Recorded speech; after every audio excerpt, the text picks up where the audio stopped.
8 नवंबर की शाम को राखी सावंत और उनकी वकील फाल्गुनी ब्रह्मभट्ट के खिलाफ एफआईआर दर्ज हुई अंबोली पुलिस चौकी में। आप देख सकते हैं, ये उस एफआईआर की कॉपी है।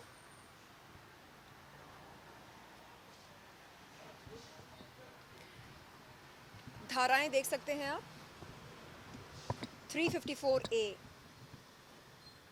IPC 500, IPC 504, IPC 506, IPC 509, IT act 67A।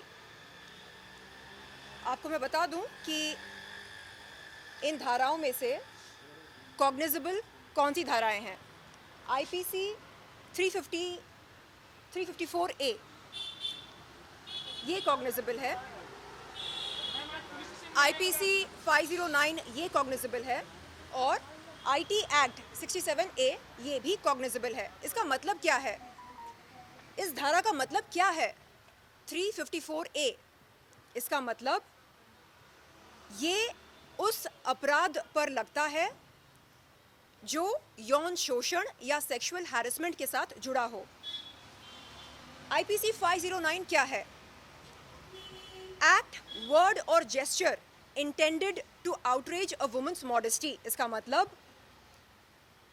वो अभद्र शब्द या हरकत जिसके चलते किसी महिला की इज्जत को उछाला जाए, ये कलम उस अपराध पर लगता है।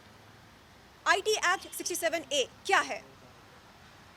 हमारा संविधान ये कहता है कि कोई भी इंसान किसी महिला या पुरुष के वस्त्रहीन चित्र, फोटोज या वीडियोस किसी भी पब्लिक प्लेटफॉर्म पर नहीं पेश कर सकता है, नहीं दर्शा सकता है, नहीं शोकेस कर सकता है। ये तमाम अपराध राखी सावंत और उनकी वकील ने किए हैं और इसलिए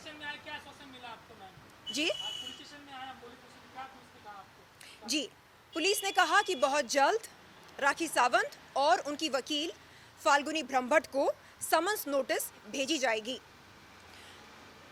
आपको मैं बता दूं कि सबसे पहले मैंने राखी सावंत के खिलाफ जुहू पुलिस चौकी में शिकायत दर्ज की थी। आप ये देख सकते हैं और डेट भी देख सकते हैं, 3 नवंबर, जिस दिन उसने अपने जिम के बाहर खड़े होकर मेरे बारे में अश्लील अभद्र टिप्पणियां की थी। जुहू पुलिस चौकी ने क्या कहा? जुहू के SI सीनियर इंस्पेक्टर ने कहा कि क्योंकि अपराध जिस जगह पर घटी थी वो उनके जुरिसडिक्शन में नहीं आता है, इसलिए मुझको SI ने कहा कि मैं उस पुलिस चौकी पर जाऊं जो वारदात की जगह के बहुत ही नज़दीक हो। वारदात की जगह क्या है? फिटनेस फर्स्ट, ये वो जिम है जिसके बाहर राखी सावंत ने मेरे बारे में अश्लील अभद्र टिप्पणियां की और मेरे वस्त्रहीन फोटोज़ और वीडियोज़ तमाम मीडिया वालों को बुला बुलाकर दिखाए। तो मैंने क्या किया? जुहू पुलिस चौकी से निकलकर मैं गई ओशिवरा पुलिस चौकी में। वहाँ पर उस समय SI मौजूद नहीं थे, तो मेरी बातचीत हुई रजनी मैम से, जो PI हैं, पुलिस इंस्पेक्टर। रजनी मैम ने मुझे समय दिया और मेरी शिकायत सुनी और शिकायत में जो धाराओं का जिक्र हुआ है उन्होंने कहा कि वो धाराएं एकदम सही बैठती हैं और वो मेरी शिकायत लेने ही वाली थी कि अचानक उन्हें एहसास हुआ कि fitness first gym Oshiwara jurisdiction में नहीं आता है। तो उन्होंने मुझसे कहा कि मैं अंबोली पुलिस चौकी पर आऊं। मैं यहाँ पर आई और मैं धन्यवाद देती हूँ अंबोली पुलिस चौकी को, जो उन्होंने मेरी शिकायत स्वीकार की, मेरा बयान लिया और सबूतों को अच्छी तरह से वेरीफाई किया, जांच पड़ताल की सबूतों की। उसके बाद एफआईआर दर्ज किया राखी सावंत और उनकी वकील फाल्गुनी ब्रह्मभट्ट के खिलाफ। सबसे पहले जो आपने एग्जैक्टली आपने बहुत ही सही सवाल पूछा और अच्छा सवाल पूछा। कल रातों रात राखी सावंत और उनकी वकील फाल्गुनी ब्रह्मभट्ट ने मेरे खिलाफ एक काउंटर एफआईआर दर्ज कराया। कहाँ? ओशिवरा पुलिस चौकी में। मैं यहाँ से तत्काल ओशिवरा पुलिस चौकी जाने वाली हूँ। जब मैं वहाँ पर गई थी, आप देख सकते हैं, उन्होंने मेरी शिकायत की कॉपी स्वीकार की और कहा कि क्योंकि फिटनेस फर्स्ट जिम जहाँ पर अपराध घटी थी, वो जिम उनके जुरिस्डिक्शन में नहीं आता है, नहीं बैठता है, इसलिए उन्होंने मुझसे कहा कि मैं अंबोली पुलिस चौकी पर आऊं। तो ये देखिए, ओशिवरा पुलिस चौकी ने मुझको ये पत्र भेजा मेरे घर पर।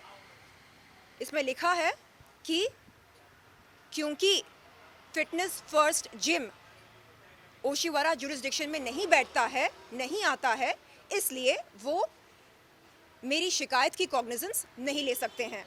ये वो पत्र है जिसमें ये लिखा है। मैम आप क्या चाहती हैं? अब तत्काल मैं जाने वाली हूँ ओशिवरा पुलिस चौकी।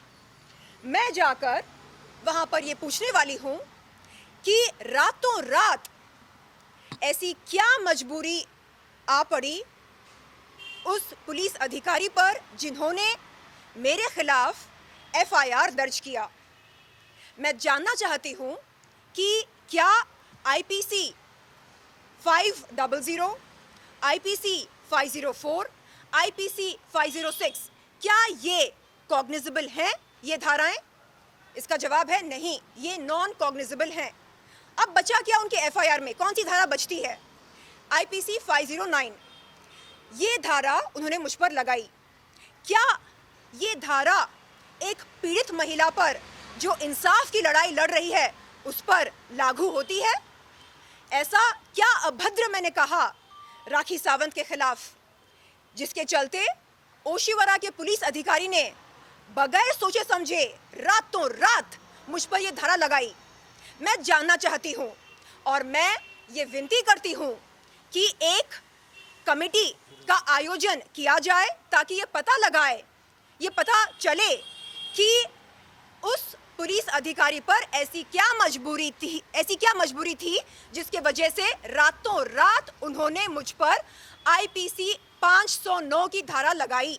दूसरी बात यह है, जब मैं पुलिस चौकी पर जाती हूं, मुझसे पूछा जाता है, मैडम अपराध कहां घटी, किस जगह पर घटी?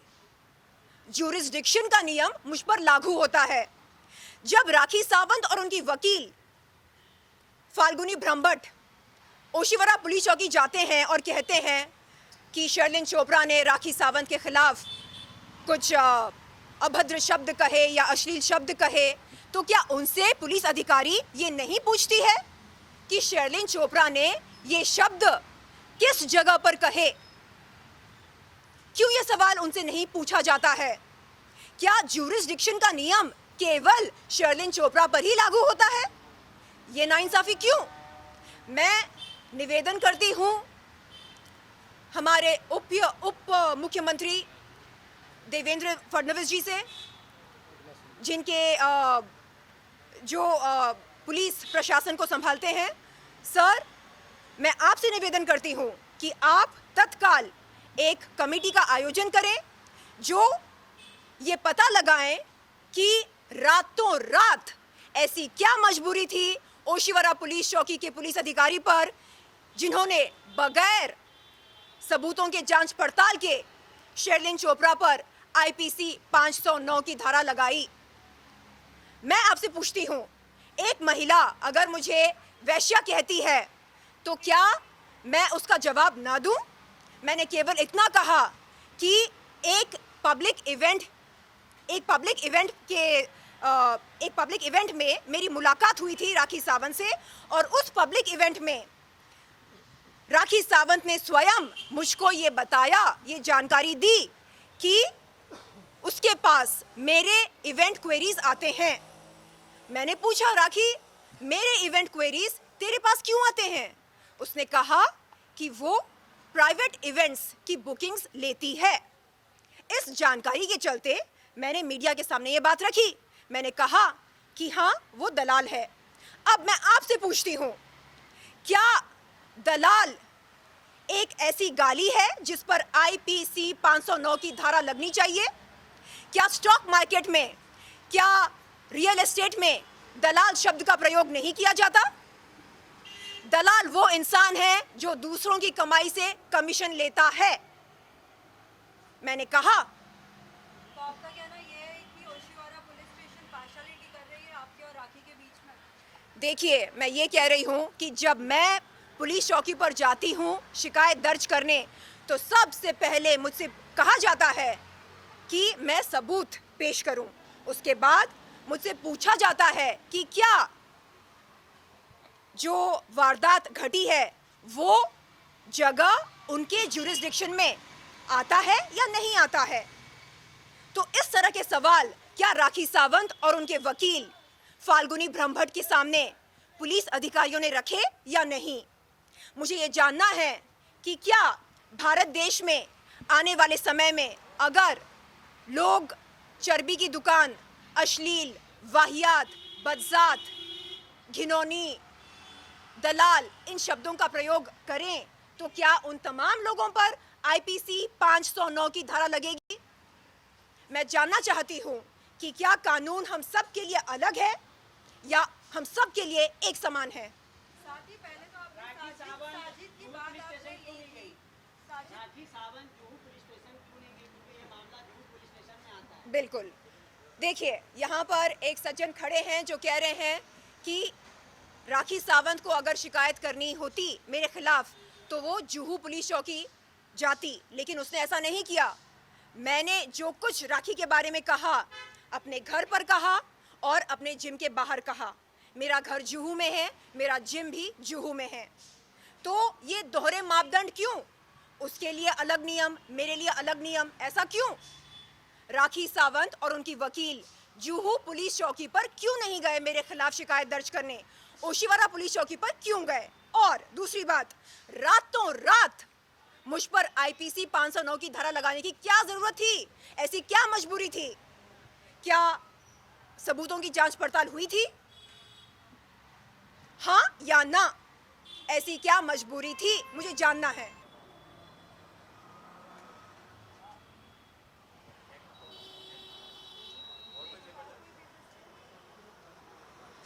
बाइट के टाइम पे दिखाए थे। हाँ, जुहू वाला आपने राखी सावंत के खिलाफ शिकायत दर्ज की थी। जुहू पुलिस ने कहा कि क्योंकि अपराध, क्योंकि फिटनेस फर्स्ट जिम ओशिवारा में है, जुहू में नहीं है, इसलिए वो इस शिकायत को स्वीकार नहीं कर सकते हैं। जुरिस्डिक्शन अलग है, इसलिए उनके कहने पर मैं गई ओशिवारा पुलिस चौकी पर और ओशिवारा पुलिस ने मेरी शिकायत सुनने के बाद कहा कि क्योंकि फिटनेस फर्स्ट जिम उनके जुरिस्डिक्शन में नहीं आता है, इसलिए वो मेरी शिकायत स्वीकार नहीं कर सकते हैं।